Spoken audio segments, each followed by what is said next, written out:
তুমি অন্যের ইজ্জতের হেফাজত করো, তার আল্লাহ তোমার ইজ্জতের হেফাজত করবে। সুবহানাল্লাহ। তুমি অন্যের দোষ গোপন রাখো, তার আল্লাহ তোমার দোষ গোপন রাখবে।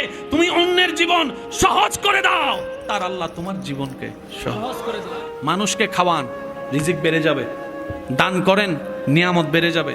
তো যারা আমাকে ভালোবাসেন, আবদারটা কি? সেটা হচ্ছে কারো কষ্টের এতটুক কারণ হবেন না যে সে যায় নামাজে সিজদায় পড়ে আপনার নামে বদদুয়া করতে বাধ্য হয়।